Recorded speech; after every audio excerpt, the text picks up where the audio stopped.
warahmatullahi wabarakatuh. Salam sehat Sobat Jamu. Selamat datang di Hortus Show. Ini merupakan tayangan perdana kami di Balai Besar Litbang Tanaman Obat dan Obat Tradisional. Selalu dukung kami dengan selalu komen, like, dan subscribe. Kali ini telah hadir bersama kita Dr. Ulfatunisa. Beliau adalah peneliti sekaligus dokter di Rumah Riset Jamu. Dan beliau juga pernah menjadi praktisi di rumah sakit holistik. Kami akan berdiskusi ringan, berbincang-bincang mengenai pemanfaatan tanaman obat secara aman bagi isomanners. Selamat siang, Dokter Nisa. Sehat ya, Dok? Alhamdulillah. Sehat di sini. Oke, terima kasih. Sebelum kita masuk ke tema inti nih, Dok, sebelum kita berbicara mengenai tanaman obat, sebenarnya definisi isomanners itu sendiri apa ya, Dok? Definisi isomanners, pasien COVID-19 yang terkonfirmasi positif COVID-19 ataupun kontak erat atau suspek meskipun belum ada pemeriksaan hasil swabnya. Nah, di sini ada dua kategori. Yang pertama pasien kategori tanpa gejala atau OTG. Yang kedua kategori pasien konfirmasi positif maupun kontak erat tersebut dengan gejala ringan. Untuk gejala-gejalanya masyarakat sudah pada tahu sebenarnya, mungkin akan sudah banyak informasi, akan saya ulang. Jadi beberapa gejalanya meliputi demam, anosmia, hilang indera penciuman, agesia, hilang indera pengecap, batuk, sakit tenggorokan, diare, kelelahan, nyeri, sakit kepala. Oke, jadi lebih mirip dengan gejala flu seperti umumnya ya, Dok. Cuma ada beberapa gejala tambahan yang menyertainya ya. Ya, seperti anosmia itu tidak ditemukan di influenza atau pilek biasa, tapi di COVID itu lebih menonjol kalau tersebut. Lebih menonjol. Ya. Bagi para isomanners ini, Dok, sebenarnya tata cara atau protokol yang harus dia jalani di rumah selama dia menjalani isolasi mandiri ini apa saja, Dok? Baik, beberapa protokol standar isolasi mandiri di rumah ini sudah banyak beredar di masyarakat. Masyarakat sudah mulai mengenal adanya suplemen vitamin C, vitamin D, berjemur di bawah sinar matahari, makan dengan nutrisi yang seimbang, yang bergizi, itu bisa dilakukan oleh para isomanners dengan mengikuti pedoman isolasi mandiri yang sudah ada di masyarakat.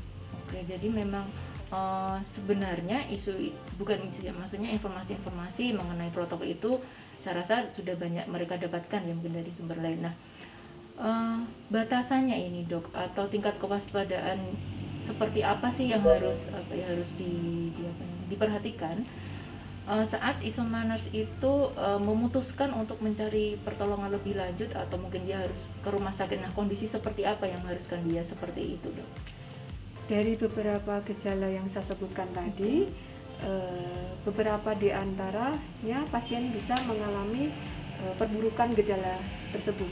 Perburukan gejala, jadi kondisinya semakin memburuk berat ya. Salah satunya mungkin adanya sesak nafas. Cuma sesak nafas ini kita bisa mengetahui lebih jelas dengan mengukur saturasi oksigen. Diperlukan alat pengukur ya. Kita gunakan oximeter sebagai mengukur untuk alat saturasi oksigen.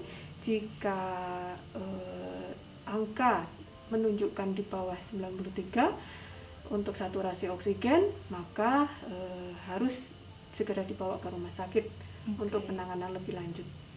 Jadi para Sobat Jamu, bagi yang melakukan isolasi mandiri di rumah harus menyediakan oximeter. Jika angka di oximeter menunjukkan angka kurang dari 94 ya, Dok ya, ambang-ambang batasnya, maka disarankan harus segera ke fasilitas kesehatan terdekat atau menghubungi rumah sakit terdekat. Berbicara mengenai suplemen, Dok, atau obat ataupun itu obat tradisional yang jadi pilihan isomanners untuk asupan dia selama isolasi mandiri di rumah, itu pasti dia juga banyak info, Dok. Seperti yang sedang viral saat ini adalah Lianghua, mungkin dokter juga pernah dengar, itu obat tradisional Cina ya, Dok, yang cukup terkenal di kalangan isomanners menurut saya. Nah, sebenarnya kita sendiri pun kaya akan obat tradisional yang bisa diberikan untuk Mitsumaro. Nah, dari Dokter Nisa sendiri, dokter menyarankan apa ini dok, ramuan obat tradisional atau jamu yang aman digunakan bagi para isomaners? Baik, memang benar Mbak Ami. Jadi kita bisa menggunakan beberapa ramuan obat tradisional yang ada di sekitar kita. Nanti penjelasan saya akan saya kategorikan.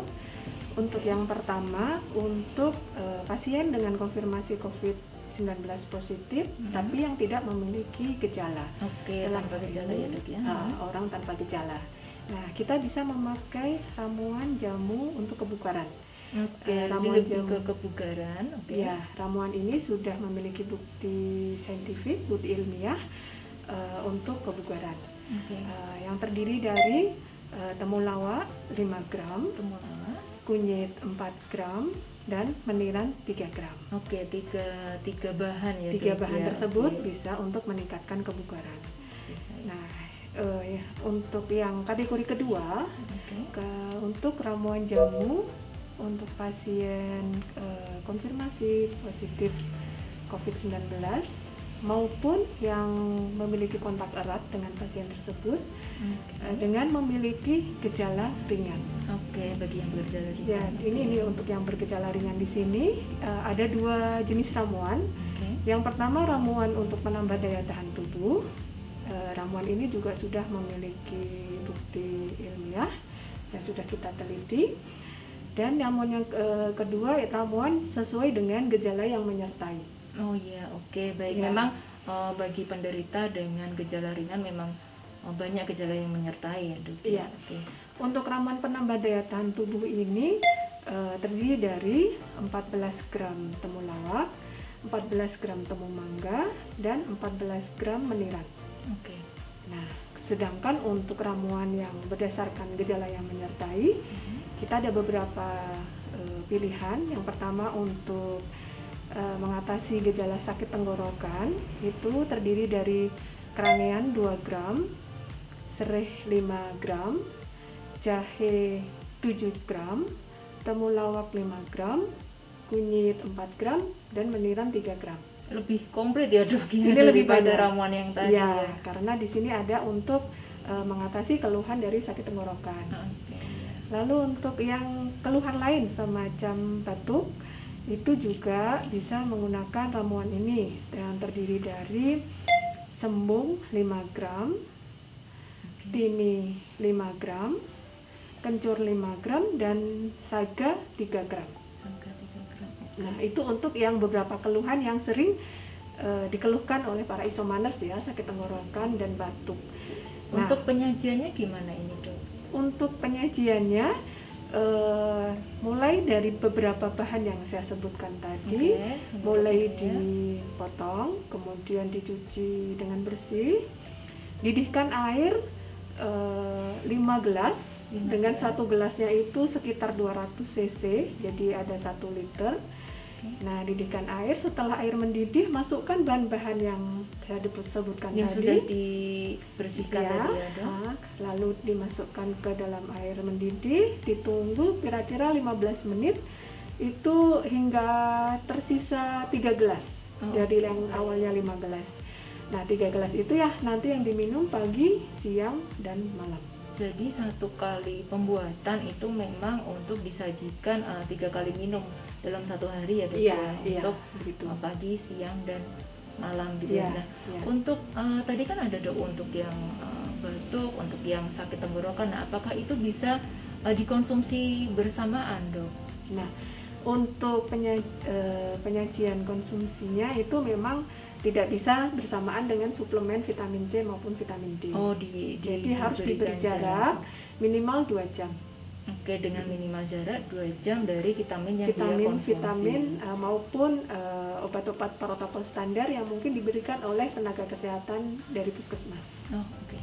Ternyata banyak ya dok ya obat tradisional kita yang memang berkhasiat untuk isomaners ini. Nah, selain itu dok, ada juga beberapa berita yang berkembang di masyarakat seperti sambiloto, minyak kayu putih, dan juga jahe merah yang juga diyakini mampu mengatasi gejala seperti itu. Nah, menurut dokter sendiri gimana ini dok sarannya untuk isomanners yang mendapatkan informasi-informasi mengenai sambiloto, minyak kayu putih, dan jahe merah ini? Iya, baik Mbak Ami. Ini memang sesuatu yang menarik, sempat viral, yaitu sambiloto kaitannya dengan penyakit COVID-19. Yes. Memang sudah ada beberapa penelitian yang sudah dilakukan, mulai dari penelitian secara komputer dan laboratorium. Bahkan yang terbaru ini penelitian pada manusia, dikatakan sambiloto memiliki potensi yang cukup efektif dan aman untuk pasien COVID-19 dengan kategori ringan. Sudah ada penelitiannya ya? Ini yang terbaru Juli ini. Mungkin Oke. artikelnya belum rilis secara resmi. Kemudian penelitian lain, kandungan androgafolid dari ekstrak sambiloto ini juga dinilai memiliki potensi untuk menekan faktor-faktor peradangan. Jadi bisa digunakan sebagai anti radang. Lebih ke anti radang ya dok ya? Ya. Sambiloto ini. Kemudian juga ada penelitian lain pada manusia, ini dilakukan sebelum pandemi. Dikatakan bahwa sambiloto dengan dosis 200 mg per hari efektif dapat meringankan gejala penyakit infeksi saluran nafas atas 2 kali lebih tinggi dibanding placebo. Nah, Jadi itu memang untuk- sudah ada penelitian-penelitian ya, dok, Ya, yang untuk mendukung. beberapa bukti ilmiah dari sambiloto. Kemudian untuk yang minyak kayu putih, khasiat minyak kayu putih sebagai antivirus ini belum dapat dibuktikan secara ilmiah. Jadi terbatas penelitian skala laboratorium dan komputer Oke. untuk sebagai antivirus. Belum pada uji pada hewan coba maupun manusia belum ada. Namun demikian, penelitian-penelitian sebelumnya yang menunjukkan bahwa minyak kayu putih digunakan untuk sebagai pelega, kemudian anti nyeri dan antibakteri. Kemudian penelitian-penelitian tersebut bisa jadikan suatu dasar untuk sebagai terapi pelengkap untuk mengurangi gejala penderita COVID-19 sebagai aromaterapi untuk melancarkan pernafasan maupun mengatasi keluhan nyeri atau pegel linu. Itu mungkin bisa. Jadi tidak untuk dikonsumsi diminum ya, Ya, dok, ya, itu yang paling Oke, harus baik. di garis bawahi ya, Iya, jangan betul, diminum. betul. Ya. Kalau untuk jahe merah sendiri dok, Nah, ada informasi? kalau jahe merah untuk mengobati penyakit COVID-19 itu juga masih sedikit bukti ilmiahnya ya. Namun demikian penelitian secara farmakologis dari jahe merah itu bisa menunjukkan aktivitas untuk menambah daya tahan tubuh dan antioksidan. Oke, baik. Nah, aktivitas tersebut bisa digunakan sebagai upaya pencegahan COVID-19. Nah, posisi jahe merah di sini sebagai promotif dan preventif. Jadi baik dikonsumsi ya dok ya, misalkan untuk saya dan dokter yang beraktivitas sehari-hari mengkonsumsi minuman jahe merah ini Ya. ya dok ya. Iya. Oke, baik. Selain itu juga bisa mengurangi beberapa keluhan dari gejala ringan juga sebagai anti muntah, kemudian sebagai anti radang dan juga sebagai anti nyeri Anti nyeri. untuk jahe merah. Memang jahe merah ini memiliki kandungan minyak atsiri yang paling tinggi dibandingkan jahe emprit maupun jahe gajah. Oh, ternyata dia yang Ya, paling tinggi. alasannya ya, itu, minyak makanya atsirinya. banyak banyak potensinya lebih banyak dibandingkan jahe lainnya. Oke, baik. Oh, informasinya menarik sekali nih dok untuk sobat jamu di rumah. Nah, sesi terakhir ini dok, dari dokter sendiri atau mungkin dari dokter sebagai tenaga kesehatan, saran-saran untuk isomanners yang ada di rumah, seperti kewaspadaan apa yang harus mereka perhatikan lebih, atau untuk menyaring informasi yang kadang kalau isomanners di rumah itu banyak sekali informasi yang belum tentu itu benar atau enggak, seperti itu dok. Gimana saran dari dokter? Iya, baik. Untuk memang beberapa ramuan yang saya sebutkan tadi kan agak kurang praktis ya, kalau segi praktikal tadi Iya, kan kita betul. harus Apalagi merebus kalau ya iya, apalagi bahan-bahan kalau dia tadi. sendirian memang Iya. di rumah ya. Para isomanes bisa memilih beberapa obat yang obat tradisional sudah beredar di masyarakat, yaitu omai. Di sini omai itu obat modern asli Indonesia. Oke. Itu terdiri dari OHT, obat herbal terstandar, dan fitofarmaka. Nah, di situ sudah memiliki bukti ilmiah berkhasiat dan aman untuk digunakan, sehingga itu bisa menjadi pilihan terbaik untuk para isomanes dalam melakukan isolasi mandiri di rumah. Selain itu, jika memang harus menggunakan jamu, sebaiknya yang kami sarankan jamu-jamu yang sudah terregistrasi di Badan POM. Karena mungkin banyak jamu-jamu yang belum terregistrasi itu nanti takutnya ada banyak bahan-bahan yang kurang aman iya, begitu ya, aman Dok. dimasukkan dalam jamu tersebut. Oke, baik. Bagi sobat jamu memang yang harus diperhatikan sebelum kita mengkonsumsi obat itu memang kita lihat dulu apakah memang sudah terregistrasi di Badan POM atau belum. Jadi lebih baik memilih obat-obat ya Dok ya, yang memang sudah terregistrasi di Badan POM. Iya, Gitu. benar. Nah, untuk kewaspadaan yang tadi Dok yang saya tanyakan. Oh iya, kewaspadaannya ya. Jadi isolasi mandiri itu kan selama 14 hari ya. Iya, Nah, betul. kurang lebih 14 hari. Nah, mungkin para isomaners ini harus ingat bahwa critical fase itu terletak di hari ke-7 setelah konfirmasi maupun setelah gejala pertama kali timbul. Oke. Jadi mulai hari ke-7 sampai hari ke-10 itu harus diingat untuk para isomaners, harus saturasi oksigen terus diukur, jangan lengah, makan yang bergizi, dan yang paling penting positive thinking, karena positive thinking itu sudah membawa 50% dari 50% ya Dok ya. pengobatan. Iya. Pengobatan. Kesembuhan Sudah, berarti iya, ya Dok ya. untuk kesembuhan itu sudah ya. ada 50% lebih sudah bisa. Jadi harus positive thinking kita pada saat melakukan isolasi mandiri, insya Allah akan terlewati dengan baik. Baik, terima kasih Bu Nisa atas waktunya. Banyak sekali informasi yang bisa kita gali dari Ibu sebagai peneliti dan juga sebagai dokter. Semoga apa yang kita perbincangkan kali ini bisa bermanfaat bagi isomaner dan juga masyarakat secara umumnya. Baik Sobat Jamu di rumah, sekian Hortus Show kali ini. Sampai jumpa di Hortus Show selanjutnya. Dan tetap jaga protokol kesehatan dengan menerapkan 5M. Sekian, terima kasih. Wassalamualaikum warahmatullahi wabarakatuh.